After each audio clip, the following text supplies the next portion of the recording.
Barb knows a lot about Teasel. So we're going to let her tell us about them.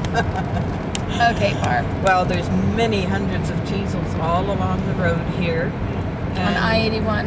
On I-81. And originally in Britain, the Teasels were used in the weaving industry. When they were making wool, they would harvest the Teasels on the stems. They'd have a big bunch of them, and they would tease up the nap of the wool after it was woven to give it that, that luxurious feel. When you didn't want a really smooth wool, you would do it by hand with these Teasels. Now, was that similar to carding it? Similar, yeah. So carding is done when you're getting the wool ready to weave. Mm-hmm. But for the Teasel application, the wool was woven into yardage, and then when you wanted the nap to raise on the yardage, interesting. Then you'd bring up the nap with these Teasel. Yeah, these wonderful weaves that are just along there. Very tall, straight stems with the dark brown things coming up on the side. And they're very prickly and quite strong. And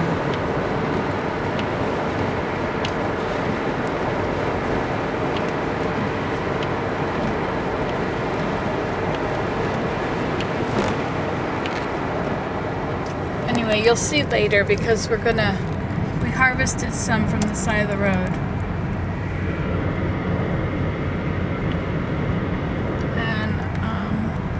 Barb says that now tell us the things that you carve out of it, okay, Barb? That I carve out of it? Things that you do with Teasel. Yes, well, first of all, I started making Teasel trees from, it was an old Woman's Day magazine about 20 years ago, and a lovely little Christmas tree, and I stuck the Teasels into a styrofoam cone in rings, graduating sizes, and then a beautiful one up at the top. And then I decorated them with little bows and berries and so on. Spray painted them first, and then decorated them with bows and berries and sold them at craft fairs and so on. And then my dad saw these little Teasel animals at a craft show in Florida, and he did a little drawing of them for me in a letter, and then he brought home a real one, and it was a little raccoon on a piece of bark with little decorations of moss and flowers. So I started making those, and then I thought, if I can do raccoons... Now, so explain how you make a raccoon.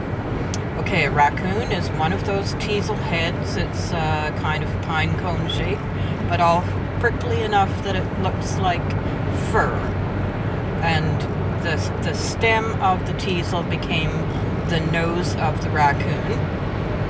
And I would use seeds, squash seeds or something for ears sticking up, Gromwell seeds for eyes, and bunny tail grass for a tail, and paint rings around the tail. And then I decided to, I think my first variation on it was a mouse, where you used the Teasel up the other way, and it's cut the stem off on an angle, and left one of those lovely curly things that come around the base of the Teasels, and that was the tail curving up over the mouse's back. And then I trim the top of the Teasel into a pointy face, like a mouse's face, and use little spruce cone scales for the ears of the mice, and a little Gromwell seed in the point of the thing painted black for the wee nose. And then later on I developed foxes with them, and skunks, and they were all natural stuff. No plastic googly eyes, no pipe cleaners or anything. It was all natural. So a fox. Can you explain a Okay, fox? the fox, I left it its natural color, but when I put the tail on it, I would get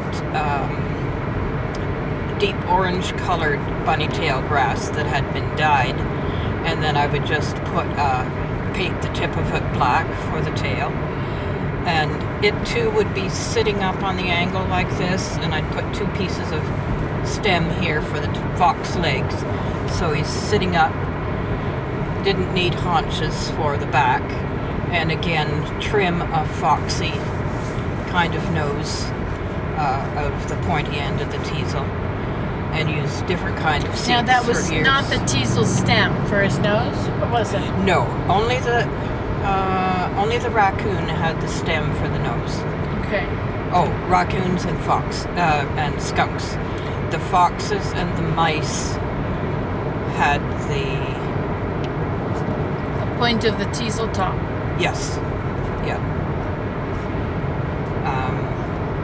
Okay. Yes, so I'd go out the country roads, drive around country roads, gather bark, gather fungus,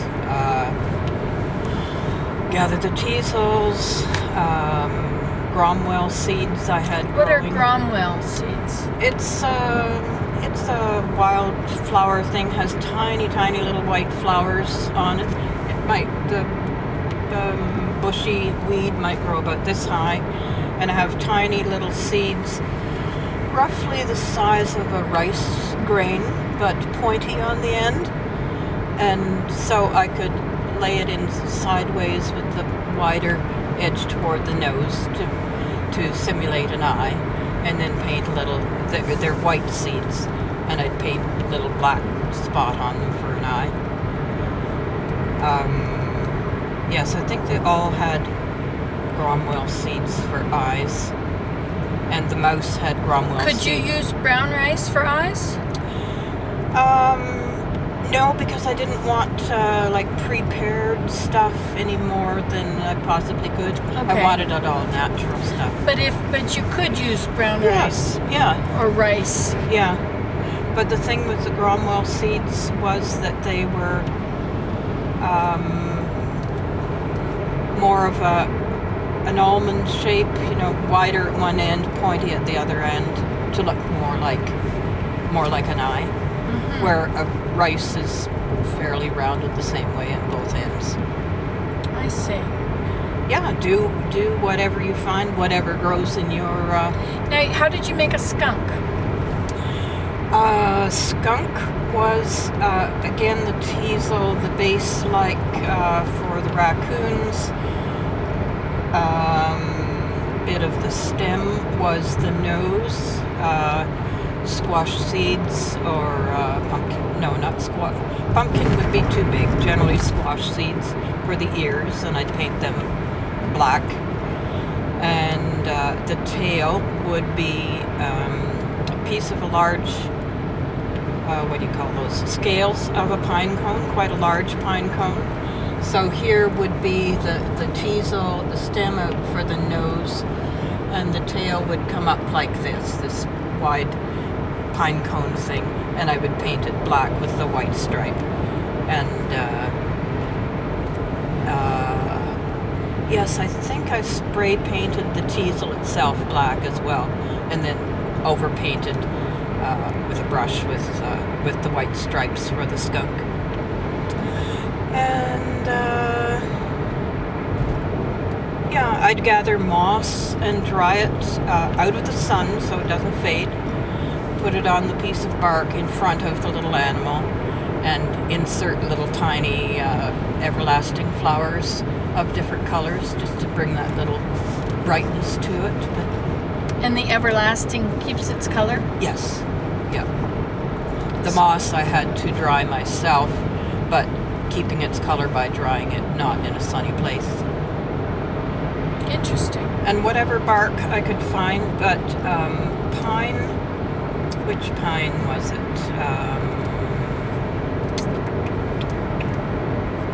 Not Scotch pine.